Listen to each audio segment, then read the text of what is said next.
Baik, kita lanjutkan kuliahnya, fisika modern, di mana pada pertemuan yang lalu kita sudah membahas apa-apa cakupan dari mata kuliah ini dan gambaran secara umum setiap materi yang akan kita pelajari selama satu semester ke depannya. Jadi saya ulangi kembali bahwa fisika modern itu pilarnya ada dua, yaitu teori relativitas khusus Einstein dan kuantum, dan fisika kuantum. Kalau fisika kuantum itu kita menyebutnya fisika kuantum saja, kita tidak menyebut nama orang yang mencetuskannya, karena fisika kuantum itu dirumuskan, dibangun oleh secara kolektif. Oke, jadi banyak orang yang terlibat di dalamnya. Memang Max Planck itu yang pertama mencetuskan fisika kuantum, tetapi perkembangan selanjutnya banyak orang yang ilmuwan yang terlibat di dalamnya. Baik, saya share screen.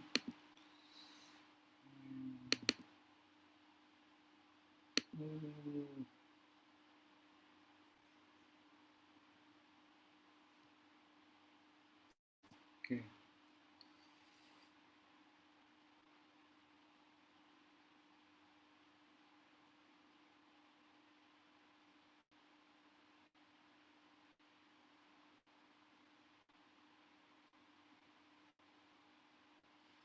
Oke, jadi pada kuliah bagian pertama kita ini, kita akan membahas tentang teori relativitas khusus. Oke, jadi mungkin juga di sekolah menengah ini sudah disinggung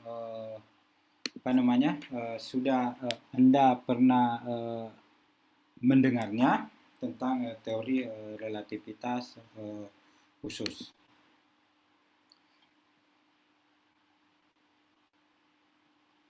Ini baru 4 orang yang bergabung ya. Oke, enggak apa-apa. Teori relativitas khusus.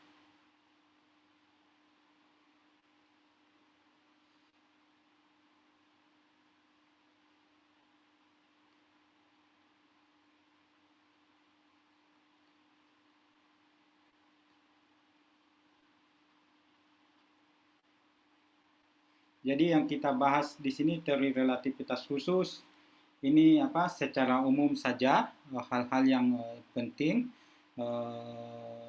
terkait dengan teori relativitas khusus. Oke, teori relativitas khusus ini berdasar pada dua postulat yang diberikan oleh Einstein, nanti kita bahas.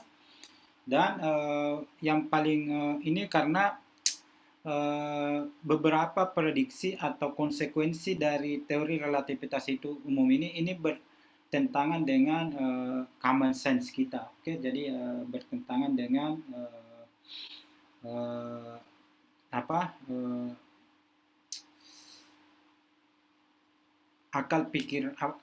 pikiran kita. Oke, jadi bertentangan dengan pikiran manusia pada umumnya.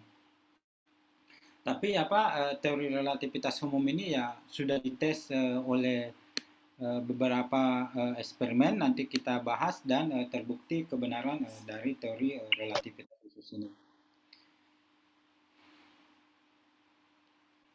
Jadi teori relativitas itu ada dua, ada khusus dan umum. Nah, untuk kuliah kita ini kita bahas yang khusus.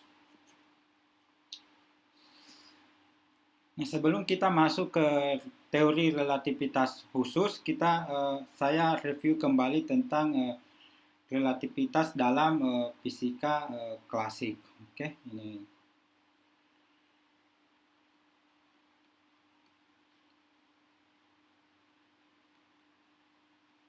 Relativitas dalam mekanika klasik. Nah, apa itu relativitas? Relativitas contohnya seperti ini. Oke, contohnya seperti ini. Misal ini jalan. Di pinggir jalan ini ada pohon, misalnya. Kemudian di sini ada pengamat. Oke, misalnya di sini berdiri satu orang. Nah, misal ada mobil yang lewat.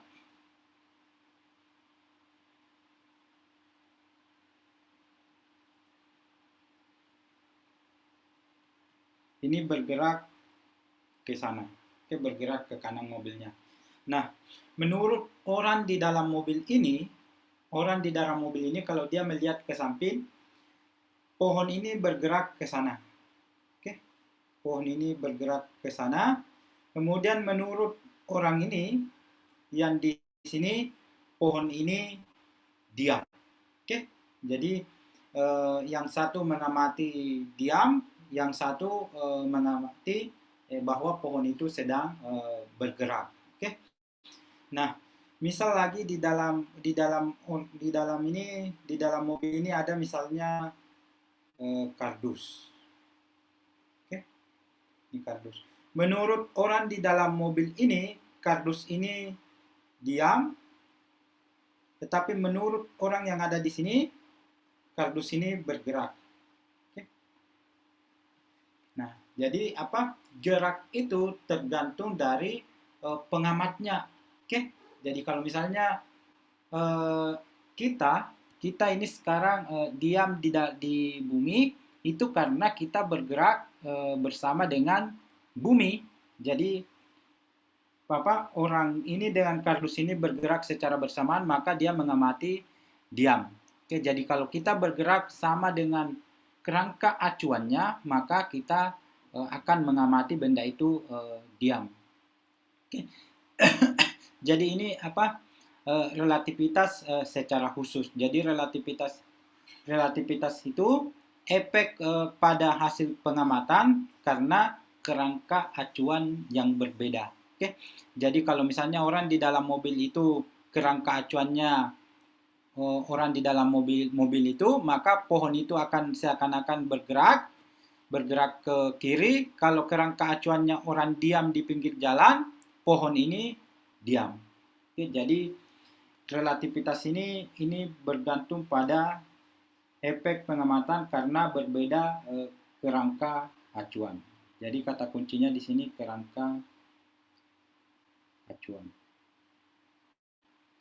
Jadi kalau misalnya kerangka acuannya misalnya bumi, kalau Anda tidak bergerak kemana-mana, Anda saat ini diam menurut kerangka acuan bumi kalau Anda duduk. Tetapi kalau kerangka acuannya matahari, maka Anda akan bergerak mengelilingi matahari bersama dengan bumi. Jadi deskripsi gerak itu harus disertai dengan deskripsi kerangka acuannya.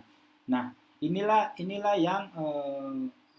inti dari teori relativitas. Tetapi ini relativitas dalam mekanika klasik atau mekanika Newtonian. Nah, kita tadi ada dua pengamat, maka matematika, coba perhatikan, matematika untuk formulasi matematik untuk menggambarkan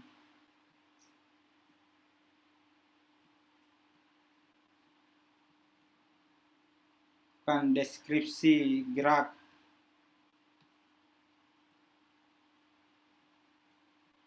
pada dua kerangka acuan berbeda.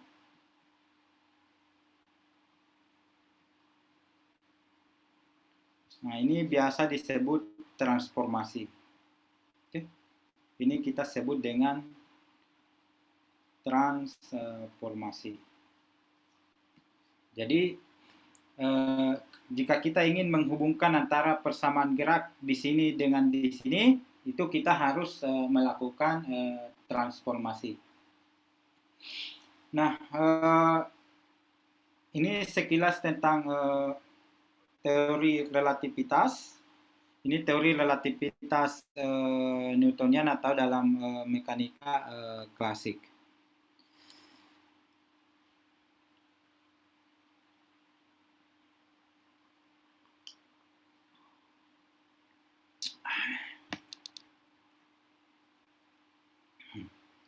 Baik, kita lanjutkan. Nah, sekarang kita lihat lebih matematik lagi karena teori relativitas khusus itu sebenarnya susahnya di salah satu kendalanya adalah di formulasi matematiknya yang rumit. Oke.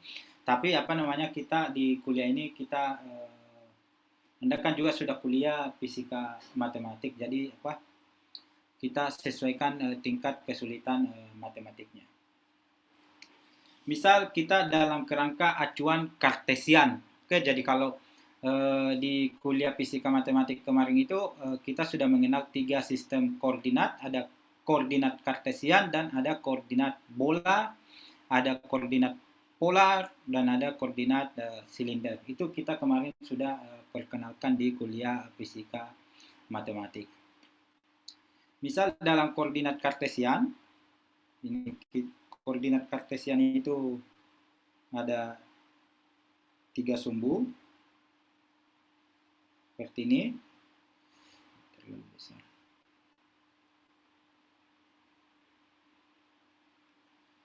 Koordinat kartesian.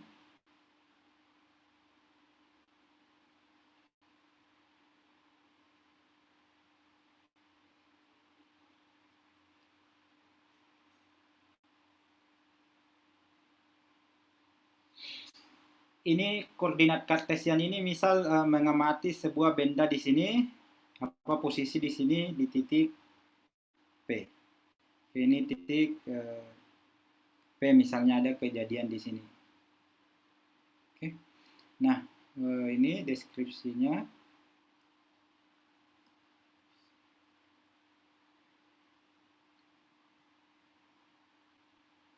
Ini kerangka acuan kartesian.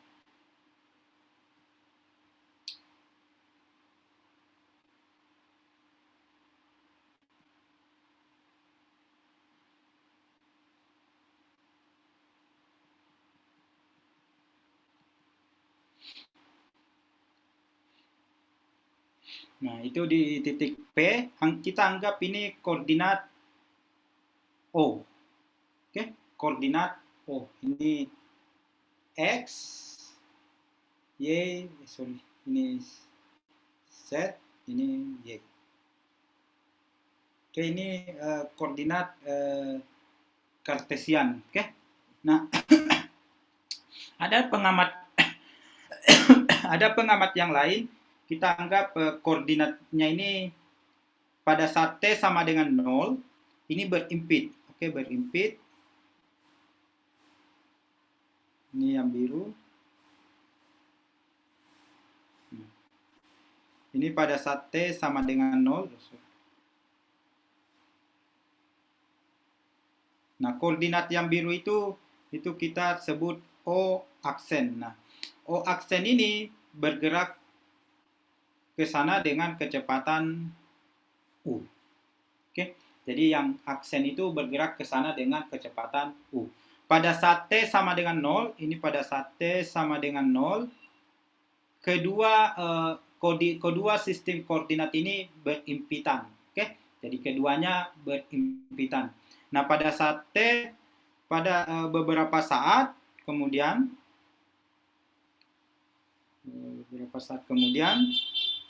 ini koordinat O-nya ini tetap, ini tadi titik P, ini titik P, titik P di sini. Kemudian yang biru ini bergerak ke kanan, dia bergerak ke kanan.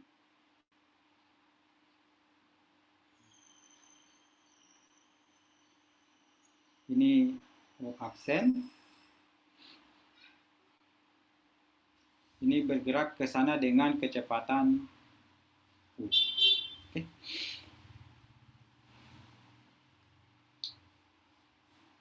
Ini Z aksen, ini X aksen, ini Y aksen. Oke. Kemudian di sini ini X, Z, X, Y. Oke, jadi Jadi koordinatnya itu yang satunya diam seperti ini, yang satunya bergerak seperti ini. Oke.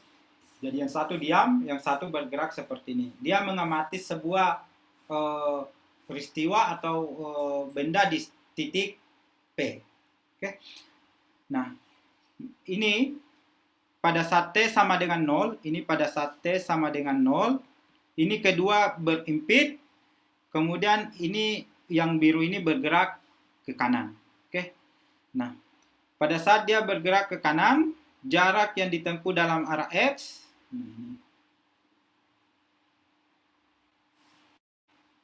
ini adalah U kali T. Kenapa U kali T? Karena kecepatannya U. Jadi jarak itu adalah perpindahan itu adalah kecepatan dikali dengan waktu. Kemudian di titik P, deskripsinya di titik P,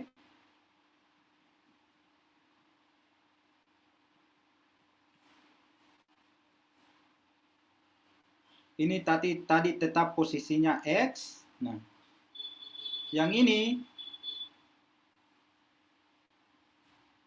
adalah X aksen.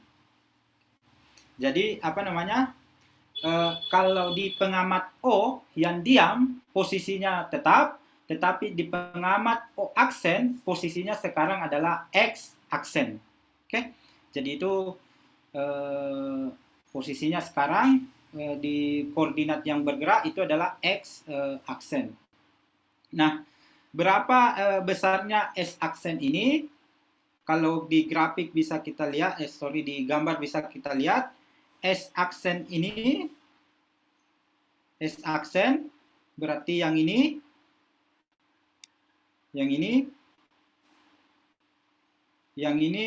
dikurang ini. Oke, itulah X aksen. Oke, jadi X dikurang U kali T. Sama dengan X dikurang U kali T. Itu X aksen.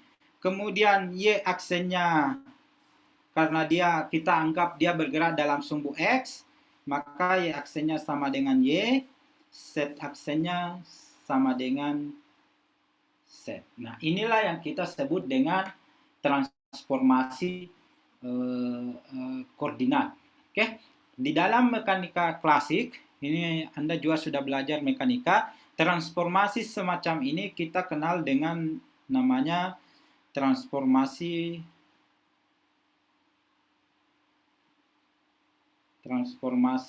Galileo. Oke. Anda nanti untuk memperkaya bahan bacanya, Anda nanti cari bahan bacaan di internet banyak sekali, Anda tinggal masukkan kata kunci transformasi Galileo. Oke. Sampai di sini ada yang ingin ditanyakan. Jadi kita akan abstrak seperti ini. Oke, kita akan Anda di teori relativitas khusus ini Anda coba melihat grafik seperti ini kemudian menuliskan persamaan matematiknya. Ini yang paling sederhana. Oke. Saya ingatkan ini yang paling sederhana transformasi Galileo karena ini kita masih bekerja dalam ranah fisika klasik. Ada pertanyaan sampai di sini?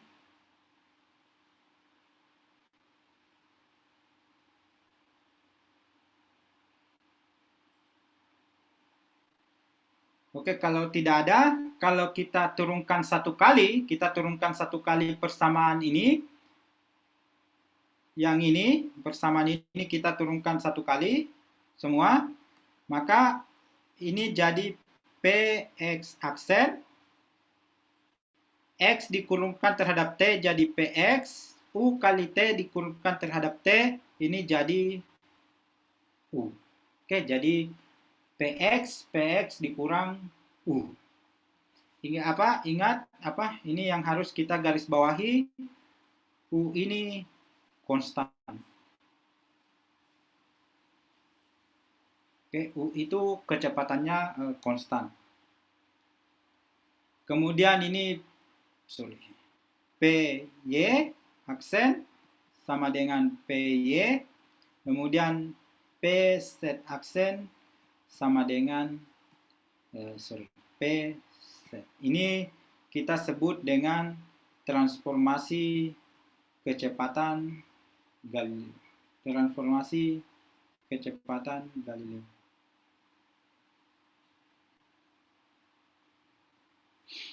Nah, kalau kita turunkan lagi satu kali, kita dapat AX, aksen, ini AX, nah U diturunkan terhadap T, itu sama dengan 0, karena U tadi itu konstan. Kemudian yang ini AX sama dengan AY, kemudian AZ, aksen sama dengan AZ. Oke, nah coba perhatikan. Kalau misalnya kita ingin menerapkan hukum Newton ke dua sistem koordinat ini, jadi kalau ada aksennya, sekali lagi saya jelaskan, kalau ada aksennya, dia adalah kerangka acuan yang bergerak. Kalau tidak ada AX saja, itu adalah kerangka acuan yang diam. Nah, kita tahu bahwa F sama dengan M kali A.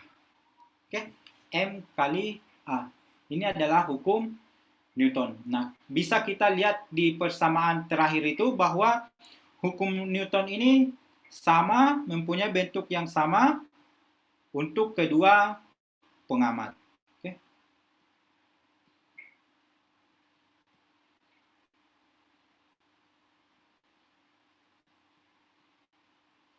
Untuk kedua pengamat, atau dalam hal ini pengamat di sini bisa kita sebut dengan kerangka acuan. Nah, kerangka acuan, coba perhatikan kerangka acuan di mana hukum Newton itu mempunyai bentuk yang sama, itu biasa kita sebut dengan kerangka acuan inersial. Oke. Jadi kalau Anda ditanya apa itu kerangka acuan inersia, yaitu kerangka acuan di mana hukum-hukum fisika itu mempunyai bentuk yang sama. Oke, jadi itu kata kuncinya kerangka acuan inersia.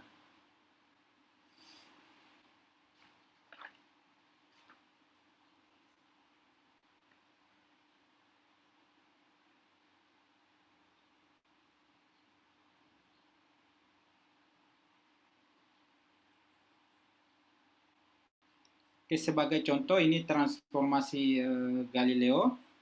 Kalau ada yang ingin ditanyakan bisa langsung ya, tidak perlu menunggu sampai kuliah kita selesai.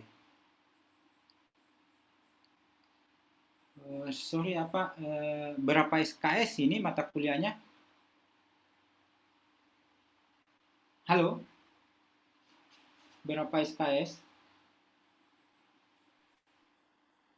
Ya? Dulu Pak, sebentar dilihat. 2 atau 3?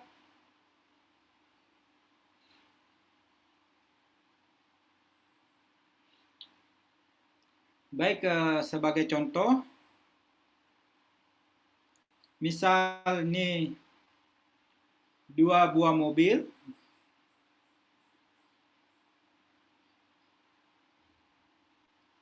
Ini mobil A misalnya, bergerak ke sana dengan kecepatan 60 km per jam. Dan mobil B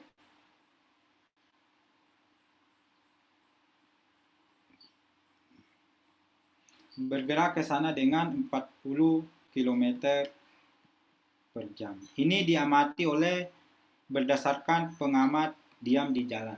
Oke, jadi berdasarkan pengamat diam di jalan, dua mobil ini bergerak dengan kecepatan 40 dan 20. Nah, sekarang berapa kecepatan A?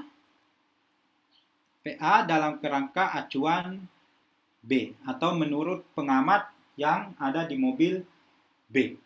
Nah, kita tahu misalnya B ini adalah U, kecepatan pengamatnya U, kemudian kecepatan menurut U itu kita simbolkan dengan P aksen X. Nah, ini kita tinggal masukkan sama dengan Px menurut kecepatan di pengamat diam dikurang dengan U. Berarti 60 dikurang 40. Ini 20 km per jam. Oke, ini apa? Mudah saja. Oke, jadi ini kecepatan relatif. Nah, contoh yang lain yang lebih kompleks. Coba perhatikan baik-baik contoh ini karena contoh ini akan berkaitan dengan pembahasan kita selanjutnya.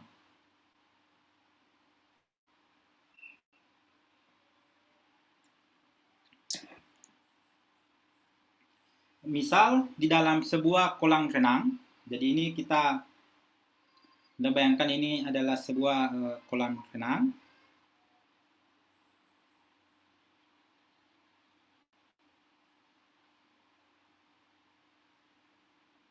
Ini kita buat persegi saja.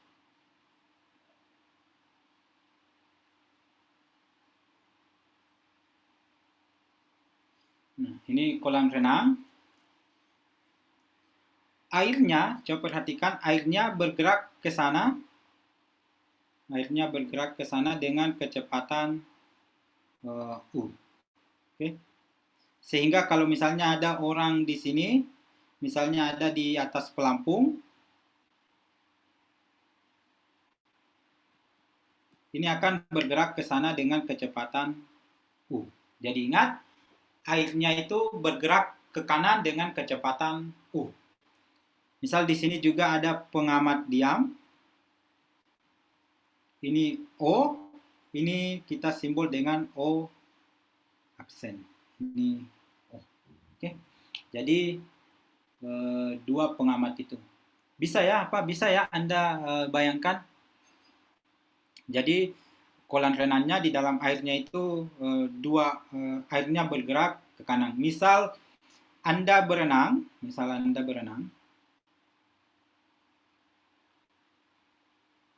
ini anggaplah orang berenang. Ini bergerak ke sana, berenang ke sana.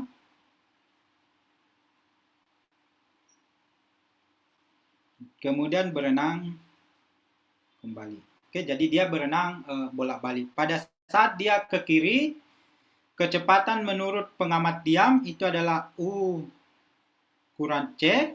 Kemudian pada saat dia bergerak ke kanan, itu adalah U tambah C. Jadi Anda bayangkan kalau berenang melawan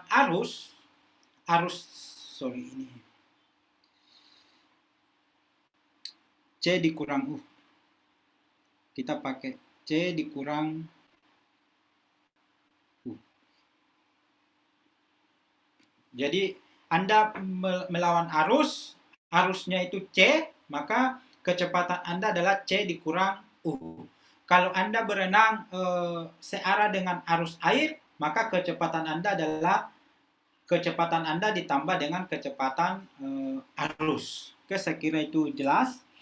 Maka waktu, coba perhatikan waktu T, misal jarak panjangnya kolam renang ini adalah L, pada saat dia bergerak ke kiri, itu adalah C dikurang U. Pada saat dia bergerak ke kanan, ini adalah L, C tambah U. Oke.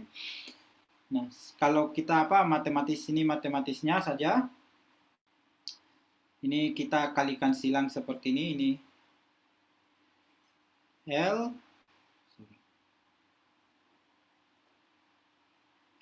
C tambah U ditambah L C dikurang U dibagi dengan C kurang U C tambah U. Ini kalau kita selesaikan matematisnya jadinya 2L C, LU di sini positif, LU di sini negatif, jadi habis. Oke.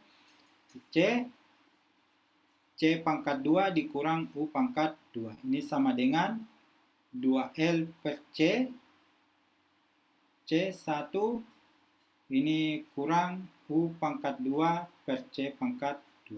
Ini apa? Oh sorry, ini terhenti.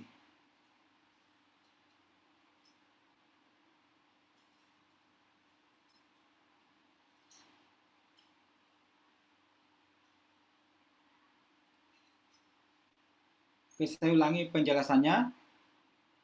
Jadi kita kalikan ini, kalikan ini ke sini, ini kita kalikan ke sini. Dapatnya yang di bawah ini, oke, yang kedua ini. Oke. Nah, di sini L kali C, maka di sini jadi 2LC. Di sini L kali U positif, di sini L kali U negatif, jadi habis. Kemudian yang di bawah kita kalikan hasilnya ini. Nah, kemudian kita Anda bisa lakukan matematik, kita dapatkan persamaan ini. Oke. Nah, kemudian ini kalau berenang seperti ini. Kemudian kasus yang kedua, case yang kedua, misal seperti ini. Case yang kedua, ini sama bergerak ke sana. Harusnya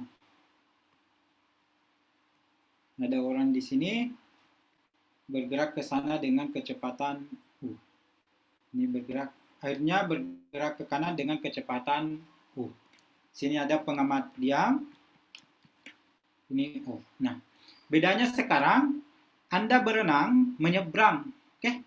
Anda berenang, jadi orangnya berenang seperti ini dari atas ke bawah dan dari bawah ke atas. Oke?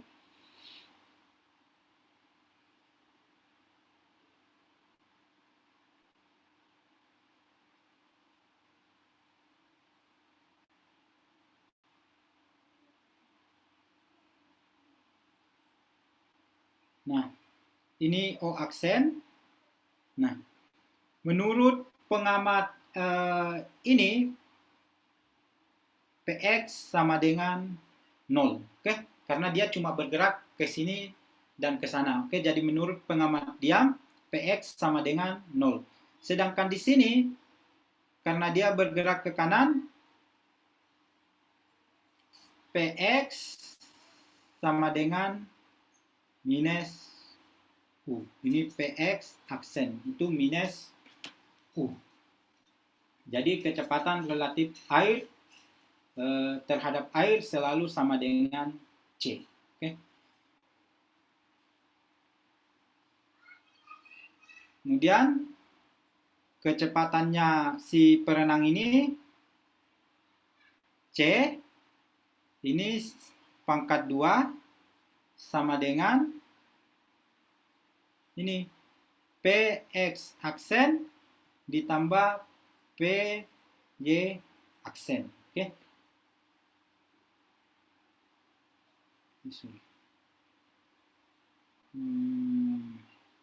Ini kita penjumlahan koordinat. Ini pangkat 2. Oke.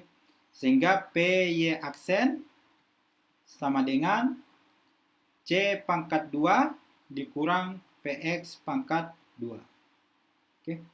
Ini jadi akar.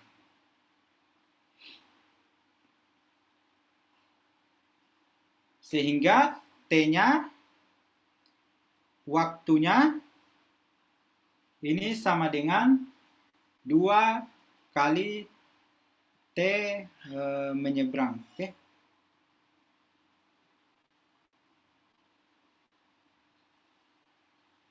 Ini kita langsung 2 kali 2 L dibagi dengan kecepatannya Py-nya C pangkat 2 dikurang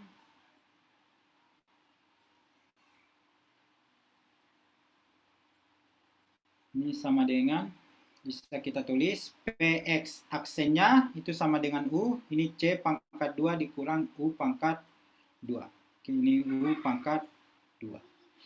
tahu sama dengan 2L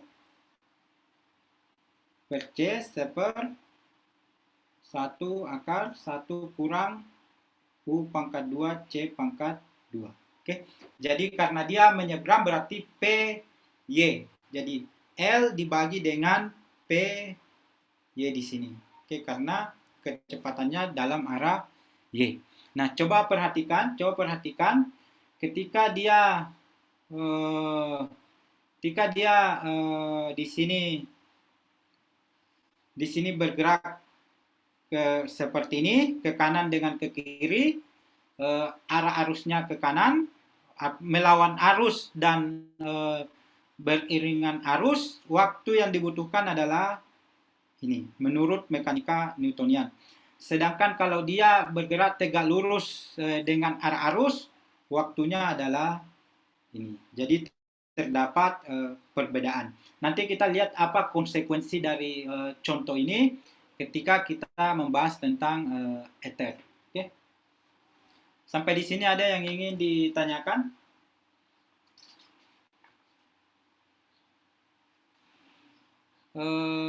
Kalau tidak ada, Anda coba catat ulang ini, lihat ulang kembali kuliahnya. Anda review dulu kuliahnya 5 menit. Kita bergabung 8.15 kembali, oke? Jadi kita break dulu, nanti kita lanjutkan sekitar 15 menit lagi. 8.15. Anda lihat-lihat dulu ini. Kalau ada pertanyaan silakan ditanyakan setelah kita bergabung kembali. Oke. 8.15 bergabung kembali ya. Oke, saya tutup.